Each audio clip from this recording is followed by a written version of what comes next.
Ubundi kuba uri umutangizi hano kuri YouTube ntabwo bisobanuye kuri injiji habe na gato. Umuntu ubona ugenderaho cyangwa wigiraho hano kuri YouTube ukabona afite aba subscribers benshi, akaba afite views nyinshi, channel ye mbese imeze neza, yenjoying ibyiza bya YouTube channel cyangwa bya monetization, buriya ntagaruka abakurusha ubwenge cyangwa se abakurusha wenda amafaranga, hoya. Ahubwo wowe uri gutangira uyu munsi utifite 0 subscribe, nta views ugira, ndagira ngo nkubwire amakosa 5 abatangizi dukora cyangwa se mukora akazagira ingaruka kuri channel zanyu, ndetse mwazanafatisha mwagira naho mugera ntibahora mutaka kandi ibyo mwaririraga mwarabigezeho.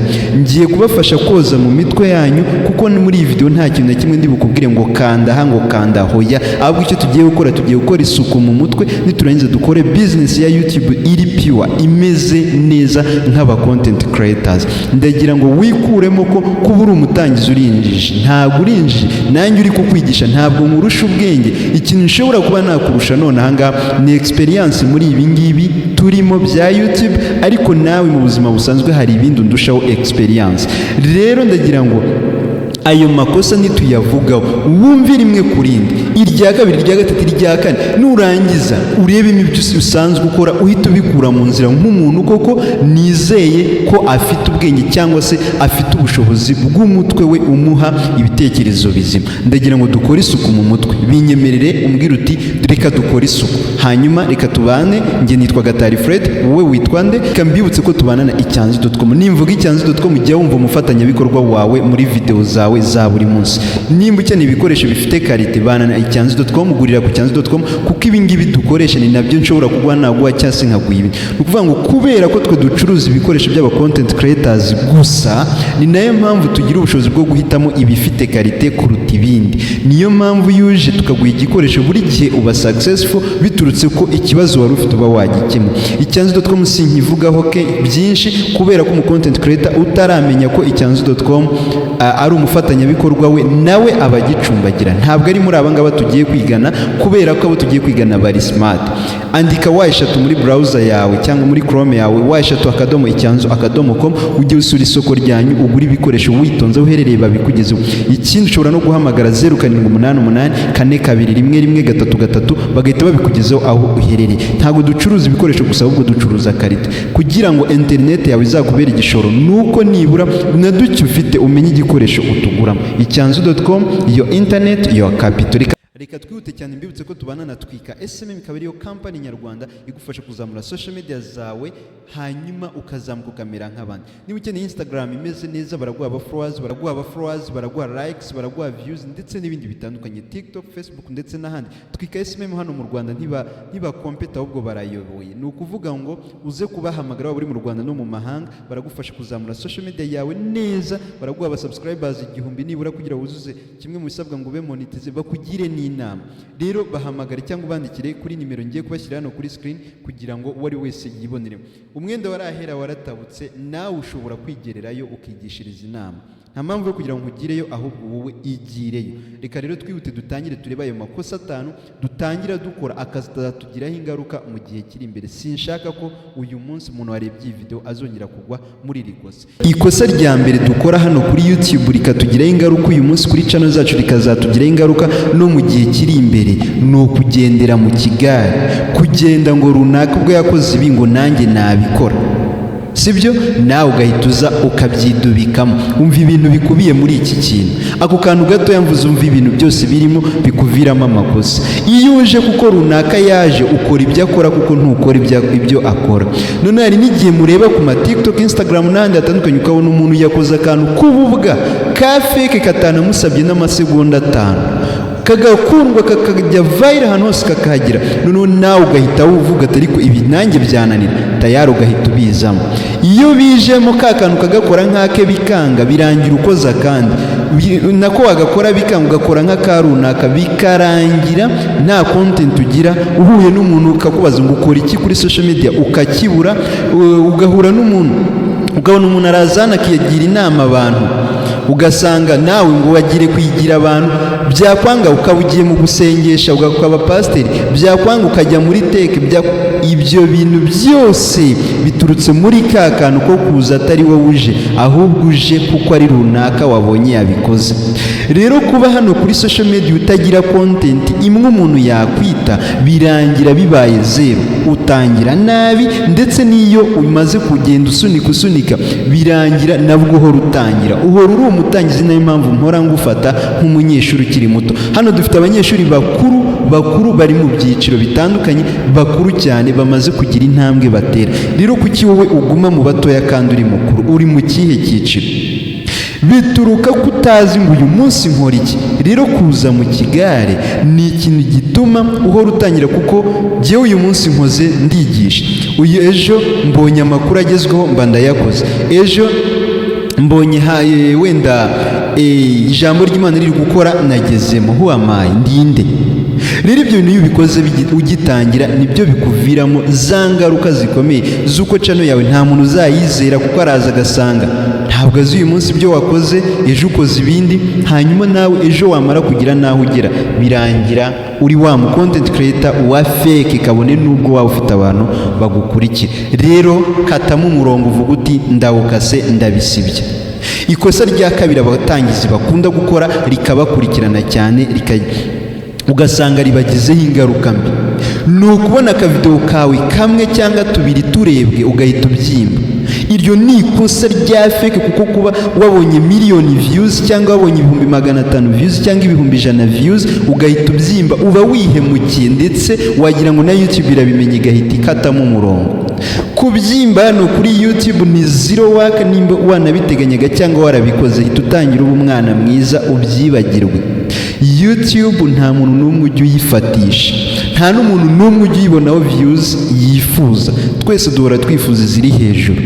Hanyuma wowe wabona akavideo kagiye nta na message yari irimo, kabone niyo yaba yari irimo, kuba kagiye ntabwo ari uko urenze. N'inyoni yagize gute yakwisaidiyeho, ariko uhise ubyimba.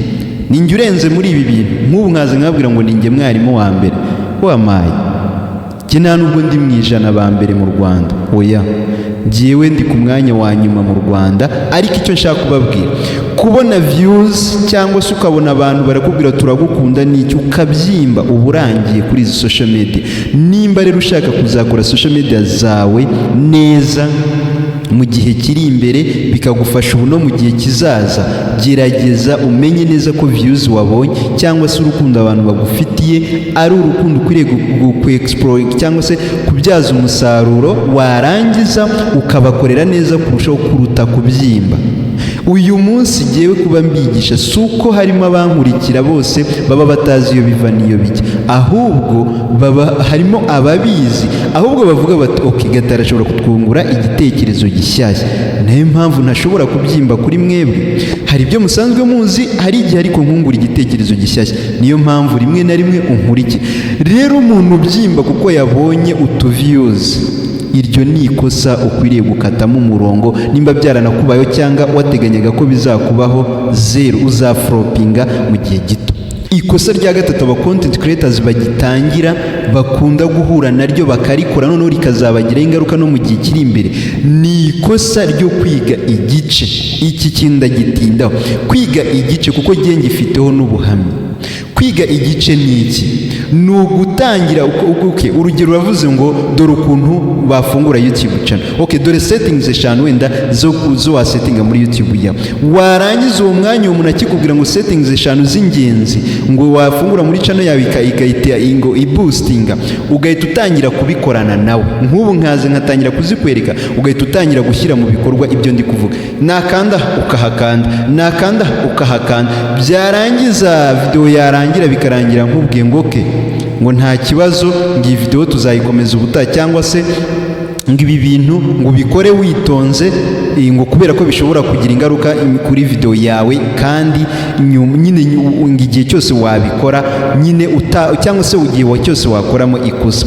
Aho ngaho reka mpavuge neza, ni ukuvuga ngo kwiga kuza kwiga tutorial ukaza icyo bakora nawe ugikora bigira ingaruka kuri channel yawe, kubera ko hari igihe birangira uwo muntu adasoje video. Rero kugira ngo ushobore gukora YouTube igende neza cyangwa wige ushyire mu bikorwa, ubundi kankwibira ibanga ryo kwigira kuri YouTube. banza ureke urebe video y'uwo muntu ugiye gukurikira ibintu ari bukore aho biri burangirire, nibirangira neza noneho usubiremo ubikora.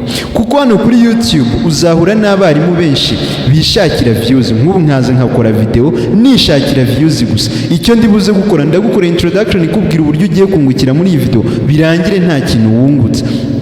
Rero umuhanga wo kwiga kuri YouTube abanza kureba uwamuhaye video yagarukirije he, byarangiye bite. Hari n'abantu bakora hano video kuri YouTube ugasanga agace k'ingenzi agakasemo, cyangwa se hari ahantu bikoze biranga abikasemo.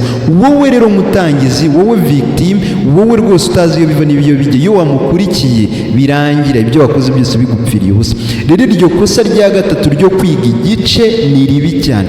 Umuhanga wo kwiga kuri YouTube yiga icyo twakwita abanje kureba video y'umuntu ugiye kumwigisha. Ikindi ikosa rya kane ubwo ngubwo rirahita rijyana n'iryo rya gatatu narimvuze, ni ikosa ryo kutagira umwarimu umwe mu kintu runaka ushaka kwiga agufashamo. Sinkubwenga abe Gatari, sinkubwenga abe runaka, ni umuntu umwe ugufasha mu bintu runaka uzi neza ko wizera ko ari inyangamugayo, cyangwa se ari umuntu uguha ibintu koko bigufitiye umumaro. Nk'ubu ngubu ndamutse nshaka views, guhora mbona views, nahora nkora video zivuga ngo dore uko wabona aba subscribers 1000, dore uko wabona amasaha 4000, dore uko wakorera amafaranga kuri internet. Izo video ngumye nzikora nahora mbona views 1000. Ariko ndibaza niba ntakubwiye icyo cani kumariye, niba ntakubwiye icyo wakora nibura kugira ngo channel yawe irambe uyirinde amakosa. Ngiye nkahora nkora video ngo tekinike nshyashya yo kubona aba subscribers, tekinike yo kubona abasaha, ibyo ntukabihoraho. Ukubaka channel yawe ikagira abasabi 1000 n'amasaha 2000, ariko ugasanga wavayoretinze amategeko yose, monetization barayikwimye. Ubwo Gatari naba nkumariye iki? Niyo mpamvu nkubwira ngo menya neza ngo mu bijyanye n'ibi nigira kuri uyu, menya neza ngo mu bijyanye na biriya nigira kuri ibi. Bizagufasha iki?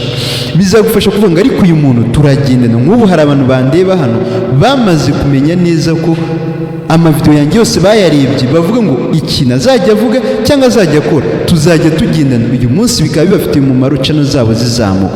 Wowe ninde ukwigisha muri uru rugendo turimo? Nta muntu utagira umumenta, nimba ari business coach, nimba ari ibijyanye n'iki ibyo ari byo byose, uwo muntu akaba agufasha muri izo content cyangwa se muri urwo rugendo. Rero ikosa rya mbere umuntu akora, ni ikosa rya kane umuntu akora hano agitangira, ni ukuhora ajagaraye. Runaka yarambwiye ngo mfungura ngiye kwa runaka nsanze yaravuze ngo funga aka kantu. Icyo gihe iyo ari umwarimu w'umunyamwuga cyangwa se ukunda abanyeshuri be nk'ibi ngibi duhoramo hano, jewe ibintu mbabwira ni ibintu mba nanjye nakoze cyangwa se nanjye nkora. Mba ngira ngo nawe ubikore, ugerageze urebe ko byakugirira umumaro. Rero wishaka kwigira ku bantu benshi batandukanye, ndetse sinanakubwiye ngo urekera kwigira kwa runaka cyangwa ngo uzajye wigira iwanjye, hoya. Ahubwo nujya kwa runaka nuza kureba video ya Gatari, vuga ngo okay, hari ibyo nari narumvishije, kanumve ko Gatari hari igitekerezo gishyashya ari bumpeho. Nampa impamvu yo gufungura akantu runaka, anayinsobanure neza nyumve ku buryo iri buze kumfasha mu bintu bigiye gukurikiraho. Iryo kosa rya kane murabizi. Ikosa rya gatanu rero abantu bakunda kugwamo bagitangira ni ukwizera amahirwe kuruta video. Ubundi video nibyo biryo bya mbere bya YouTube channel cyangwa by'indi platform yari yo yose, ariko abatangiza kenshi bagwa mu ikosa ryo kwizera ibitangaza. Nkuko twatangiye tubivuga, ukabona umuntu yakoze aka video katarimo na message cyangwa se katanamugoye, kagahita karebwa n'abantu benshi cyane. Noneho wowe nawe waza ukumva ko hari umunsi umwe bishobora guhita bikunda gutyo. Burya ntago ibyo bintu byizewe, ndetse ukomeje kubyishinga birangira nta ntambwe uteye. Kwizera ibitangaza ntabwo ari byo hano kuri platform zawe. Hano mu buzima busanzwe, niba usanzwe gukora akazi kagoranye hano hanze mu buzima busanzwe, ntabwo buriya koroshye ugiye kugakorera kuri social media. Ahubwo kuri social media hakoresha imbaraga nk'izo wakoreshaga mu kazi ka buri munsi. Nimba uri umwarimu, uza amasaha bigusaba kugira ngo isomo ritambuke, uko uritegura, uko uritanga, ndetse n'uko utuma ugira performance nziza mu mwaka mpaka uhembwa. Rero na hano bitegure gutyo. Nimba ari n'akandi kazi ukora ka buri munsi, uzi igihe ubyukira ukitegura ukajya ku kazi ukagakora, hanyuma ukazahembwa n'ibindi niko bigenda. Rero iyo biramutse wowe uje usanzwe ukora ikiyede hano hanze, wagera kuri social media ugashaka guca inzara, nibwo birangira ubeshya abantu ndetse nawe uribeshya. Icyiza rero, iryo kosa ryirinde nonanga ryo kwizera ibitangaza, ahubwo utangire kwizera ibikorwa byari byo video, hanyuma muri video ushyiremo ibikwiriye kujyamo. Igihe cyose uzaba wizera ko video ari igicuruzwa waranguye ugashyira ku isoko, inyungu izazana ari yo yose uzayishimira kubera ko izaba yavuye mu bitekerezo byawe, mu mbaraga zawe. Gerageza wizere ko video imwe ishobora kuguhindura ubuzima, ariko atari imwe yonyine, ahubwo ari nk'iya 200 cyangwa 500 umaze gukora. Byakunda nabariye ubona biba bizamuka buri munsi, uzarebe bashyiraho video, ahubwo wowe ikintu ukora uhora wanariza video yawe imwe washyizeho, aho bo bamaze kugera muri video ibihumbi byinshi cyane. Nimba uwakoraga iri kosa ryo kwizera ibitangaza kuruta video, bihindura uyu munsi, ubundi dutangire tubane mu ishuri ry'umwaka wa 2, sibyo? Reka twimuke tujye mu wundi mwaka. Njye mwari muri kumwe, nitwa Gatari Fred. Reka dure muri video zitaha. Ciao ciao.